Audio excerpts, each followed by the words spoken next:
akan membuat podcast dengan mapel sejarah. Saya sebagai host Sima Kalista Manurung dan ada dua narasumber saya yaitu Jessica Brutariga dan Arindi Zahra Alfira.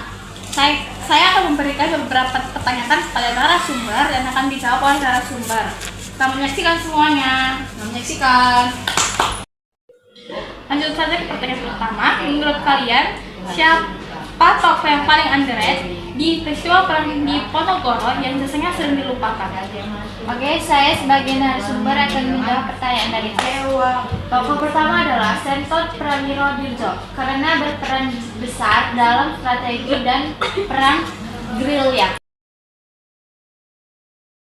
Belanda pernah takut pada satu pemuda namanya Sentot Ali Basia.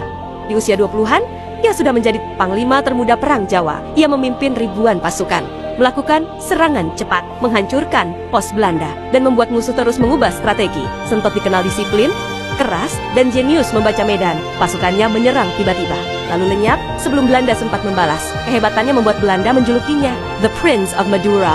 Tapi, ketika perang memanjang, Belanda memakai tipu muslihat. Sentot dipanggil seolah untuk berunding, namun ditangkap dan akhirnya dibuang ke Sumatera. Di sanalah panglima muda ini perlahan hilang dari catatan sejarah. Kita masuk di pertanyaan yang kedua. Apa mitos terbesar tentang peristiwa ini yang paling sering dipercaya orang? Mitos terbesarnya adalah perang di Ponorogo hanya disebabkan oleh pemasaran patok jalan. Padahal penyebabnya juga karena masalah politik, ekonomi, dan penjajahan Belanda. Kita masuk di pertanyaan yang ketiga, yaitu di bagian mana dari narasi sejarah resmi yang sering kalian bias atau ditutupi dari buku pelajaran?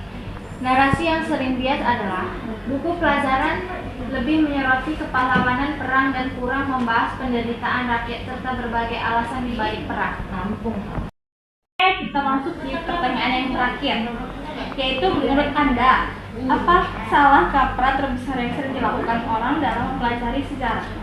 Menurut saya, menganggap sejarah hanya untuk dihafal, bukan untuk memahami sebab, proses, dan dampak suatu. Oke, podcast dari kelompok Butet telah selesai. Kalau ada salah kata mohon dimaafkan. Saya Sima Kalista Manurung. Saya Jessica Berteriga. Saya Rimbi Zahra Alfira. Sampai jumpa. Bye-bye.